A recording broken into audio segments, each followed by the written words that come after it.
which can help to reform said system. So I'd like to invite James and Joseph up here to the microphone.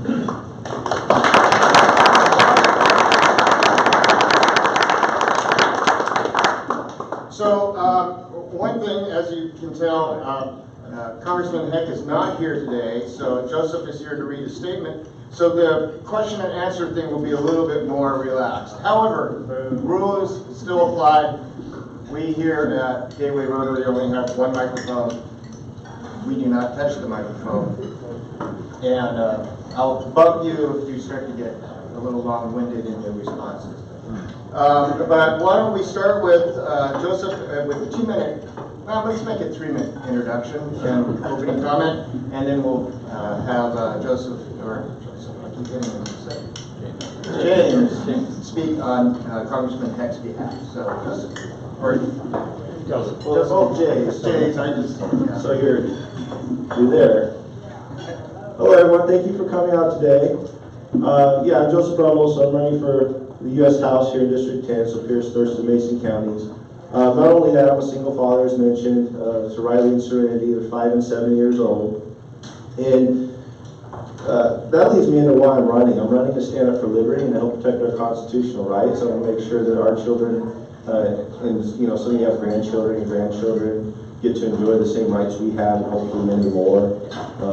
Feel like our rights have been attacked way too consistently in the past, few years and a little bit before that.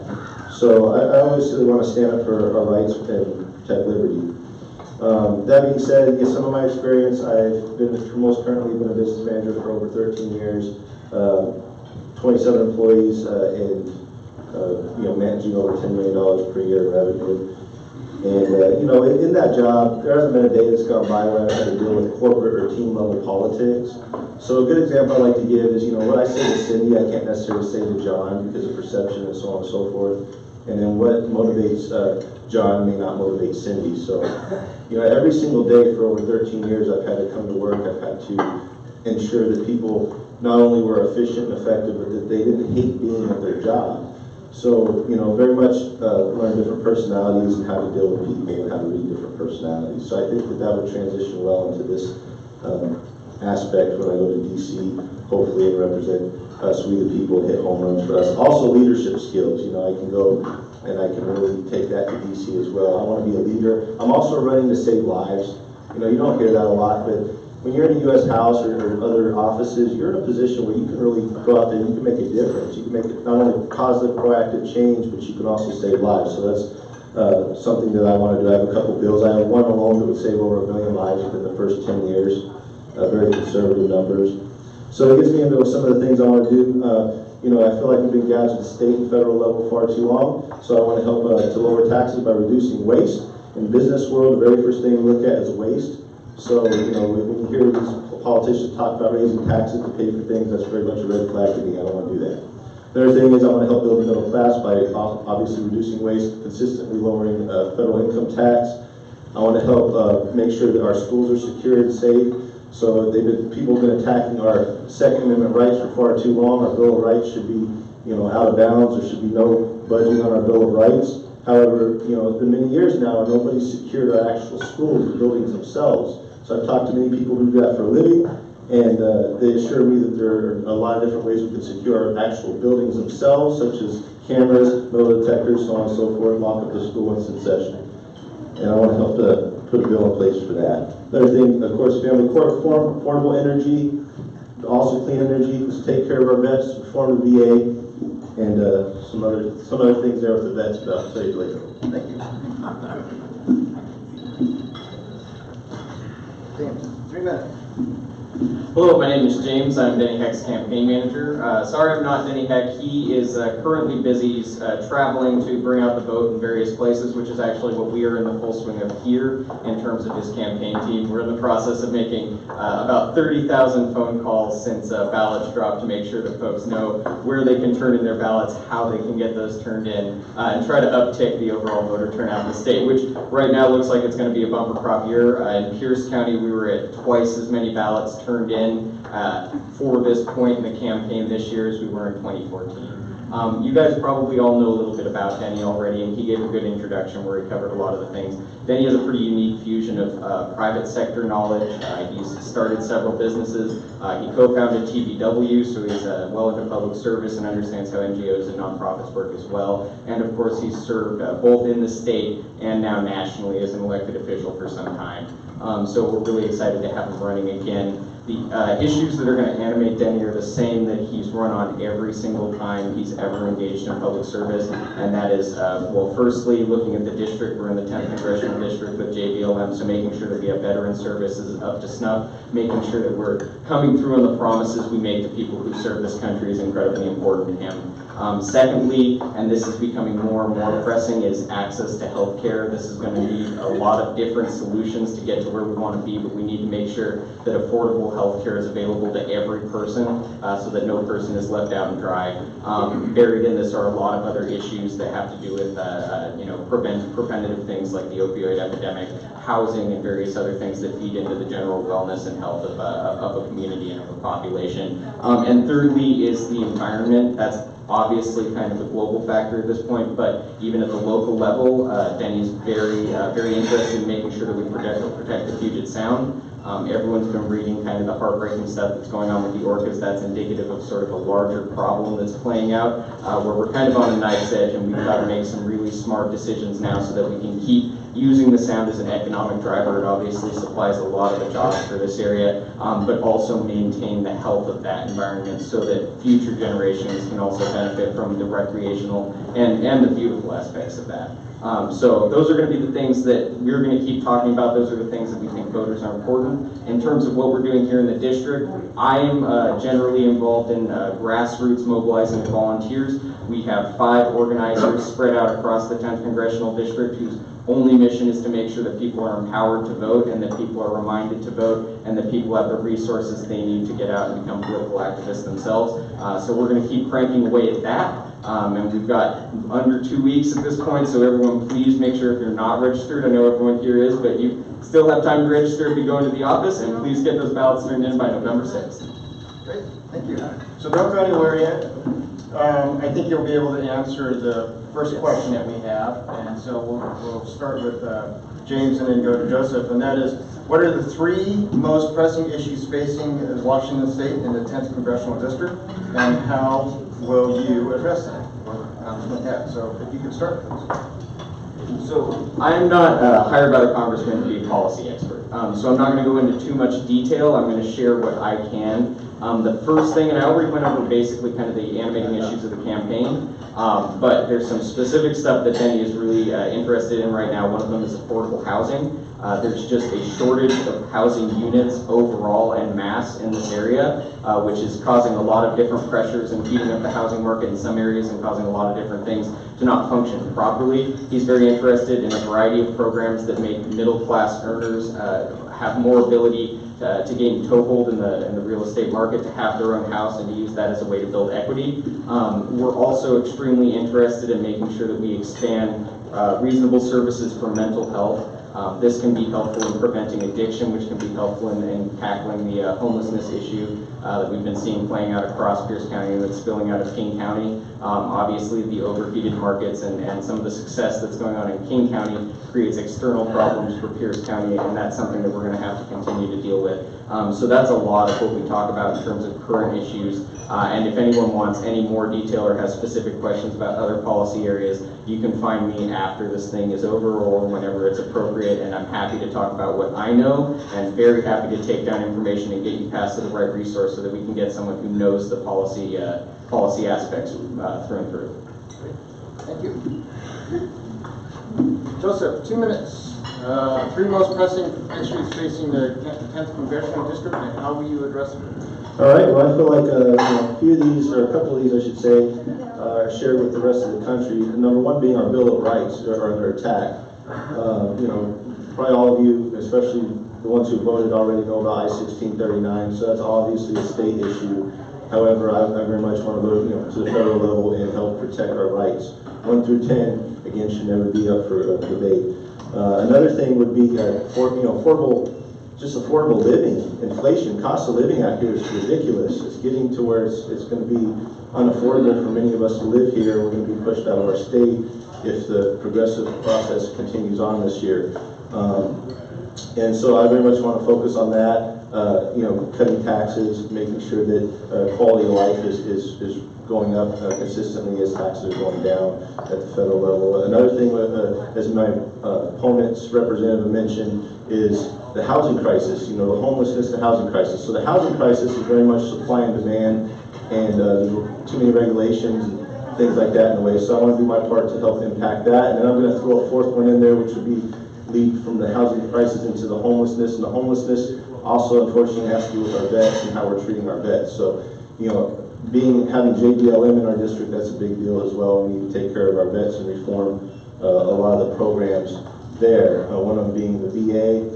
I very much believe from all the vets I talked to, they're very much in line with privatizing the VA, making it so people have to travel 50 miles to be seen, or go with 5 problems and pick the number 1 and work their way down. No, let's get them taken care of. Let's treat our vets right. Let's make sure they're taken care of. Let's get it all taken care of at once and make sure they don't have to go so far. And that will help also with some of our homelessness as we continue to take care of our vets and also help them to get jobs. And there's a lot of other things with vets too. I could go on for a while with that, but those are 4 of the main things for our district. Thank you. So the next several questions come from club members. The first question comes from Len F. And Len asks, or states, our national infrastructure is in rough shape between bridges, highways, water sourcing, and ports, fiber, and slow rail. Do you support new infrastructure initiatives, and if so, how would you fund it? So 2 minutes. So 100% correct. Our infrastructure is well below par. We need to fix it. We need to fix it fast. And we just had an earthquake the other day over by Canada, right off the coast of Canada. So that was a couple hundred, maybe 300 miles away from Seattle.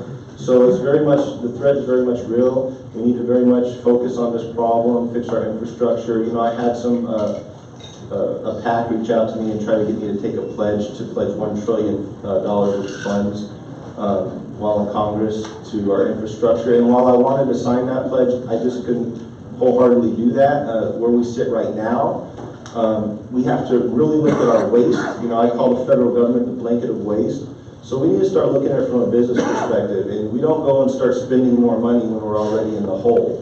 So as we are going to need to do that in some areas right away, let's also cut this waste. I want to very much go into DC and help ensure that we have a balanced budget. Let's get our deficit down. Let's reduce waste. We can do that very easily. There's a ton of programs we don't, necessarily need. There are others that are more important. We need to get back to a priority list versus just funding whatever might be popular at the time. So I want to reduce waste. I want to take that waste. I want to reinvest it in the people. I want to fix Social Security, or help fix Social Security. I have a plan for that on my website. I want to also help with affordable health care, Social Security, affordable health care. I have a plan that kind of go together there. But infrastructure, let's reduce waste. Let's take that money. Let's put it back into infrastructure, and let's make that a priority. So let's go back to the program about 1 minute on an answer. The next question comes from Mike V. He asks, how do you propose to convince me, us, that you will make decisions that reflect the needs of the country over party? For example, is your primary loyalty to the country or party? Can you cite a meaningful example of where you have taken a bipartisan position? 1 minute. Okay. Yeah, most definitely. So I think securing our schools is a very nonpartisan position, at least it should be, right? So if all of our intentions are in the right place, securing our schools should be a no-brainer. It should be an easy thing, something kind of in the middle of the aisle that I could go and I could do. So forever now we've had the left, quote-unquote, and right, quote-unquote, fighting over our Second Amendment right, but nobody's tried to secure our schools, as I said. So I very much want to be the guy going, while people are arguing over things, I want to be the guy going through the middle of the aisle when possible, and putting in positive proactive legislation that will have positive proactive change. So one of them being securing our schools. As far as partisanship, You know, I'm a constitutional conservative, so I believe in conserving our Constitution. I don't believe our Constitution is a living, breathing document. I believe that it is what it is as far as the Bill of Rights, and then you have 1 through 10, and then you have the rest of the Constitution, 11 through 27. 1 through 10, we should never mess with 1 through 10. Should not be up for debate. So I very much want to work with both parties there. So the next comment or question comes from Diana C. For background, she writes, discrimination/stigma against individuals experiencing addiction is a challenge for individuals who are or may be interested in accessing and pursuing recovery. So there are two questions here, so we'll take them both. The first question is, what policy work would you start over? Question, what policy work would you do? Okay. This is a lot harder than I thought it was going to be. What policy work would or do you support that increases recovery supports, such as supportive housing and employment opportunities to support long-term recovery? So policy work to support. That makes sense here.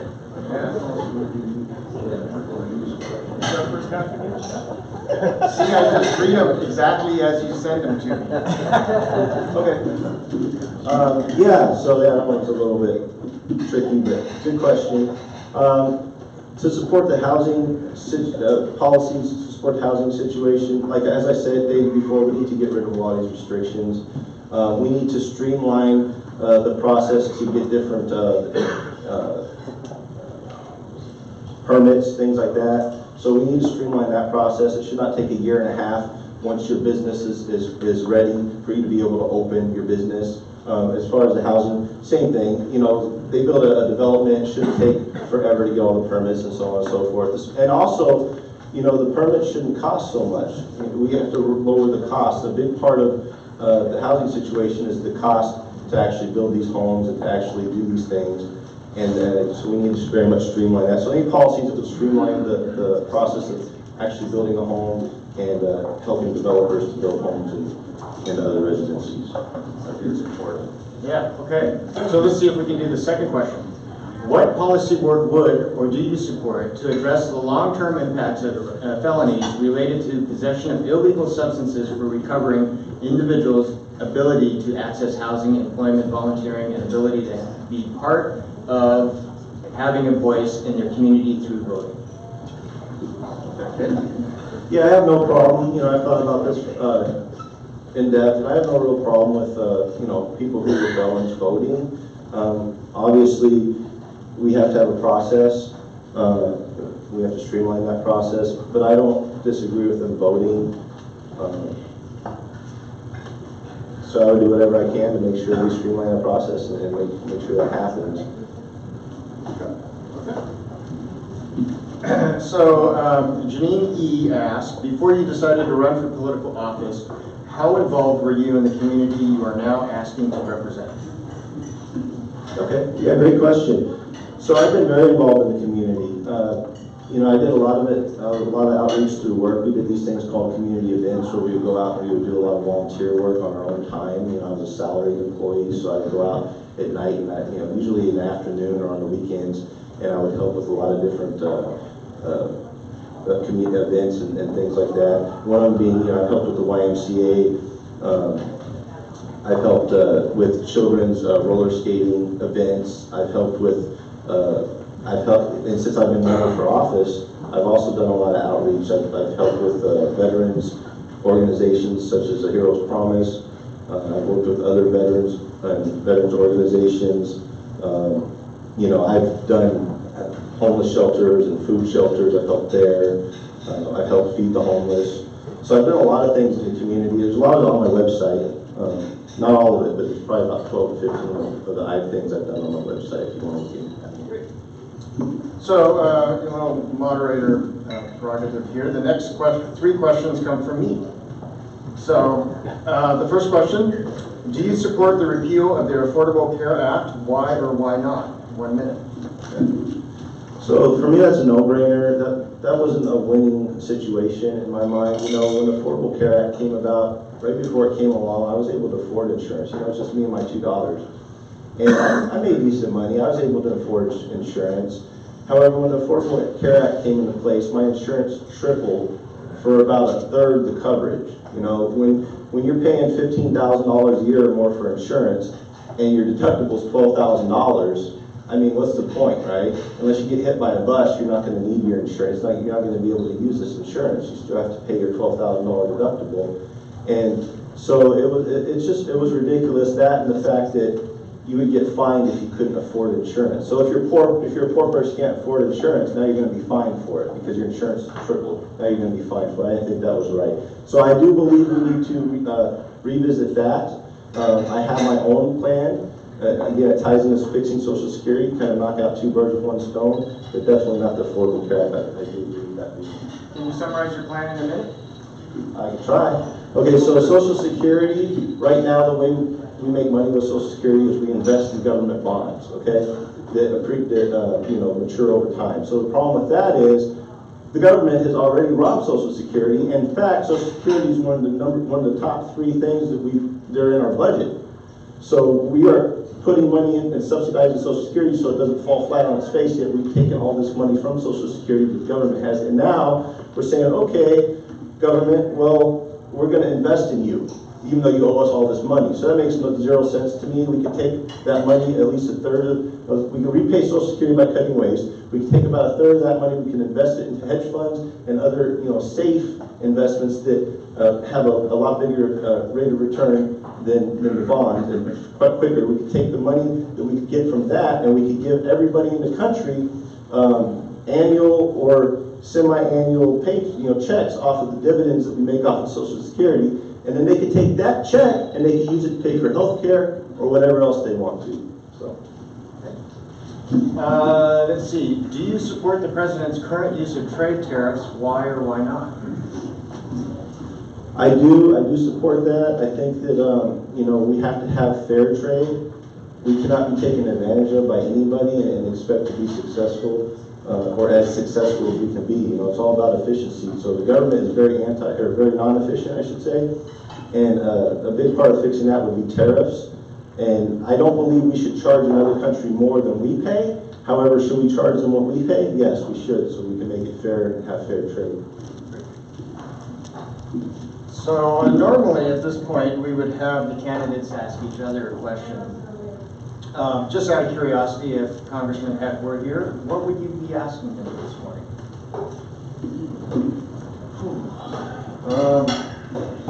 I guess more of a statement than a question. Is that okay?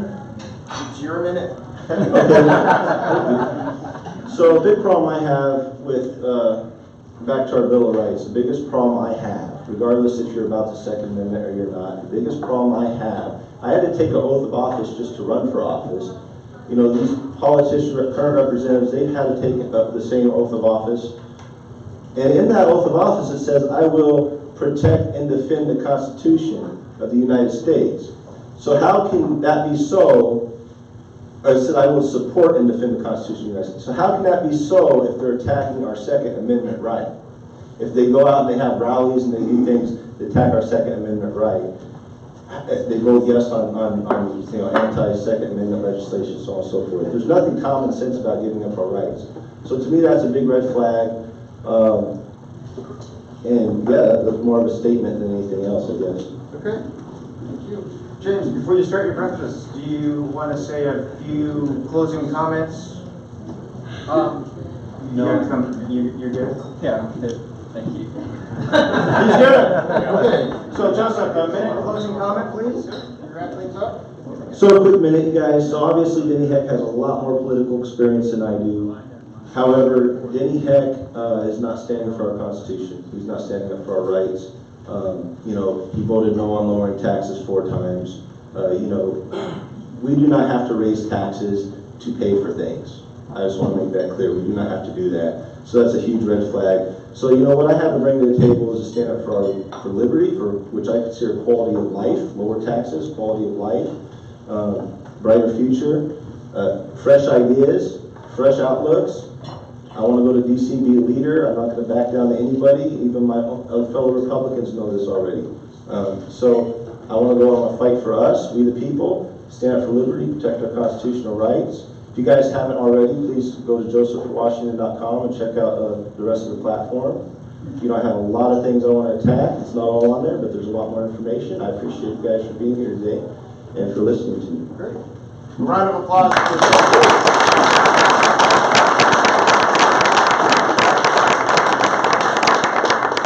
Thank you again. Your ballots are already with you. Please remember to vote. Next week we have Jeff Dabman, who's county treasurer, and Stephen Drew, who's our county assessor, joining us. They are running unopposed. So they voted for themselves, and I think they already won their election. But we're going to have them come in next week, and we'll do a little bit of conversation about their roles with the county and why sometimes we get their offices mixed up. So it'll be fun. So thank you very much. All right.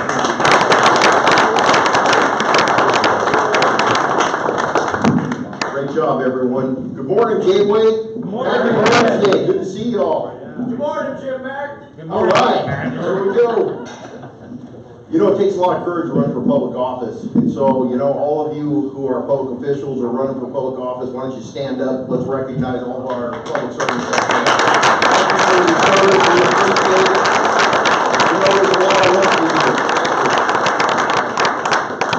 All right, Lowell Gordon couldn't be here today. Yeah, I think he's got a sore throat, somebody said. So we're going to stream live. He's watching us. So let's all give a feel better Lowell or hey Lowell on the count of 3. You ready? 1, 2, 3. Hey! All right. There we go. Are we good, Troy? All right, we're good. All right. Is Diana still here? No. Did she leave? Yes. Okay, we'll hit her next week for writing her questions after she's nipping the bottle. I'm not sure about that, but we got Mike on the key. Steve Burks had to leave early, so he couldn't talk about his motorhome trip.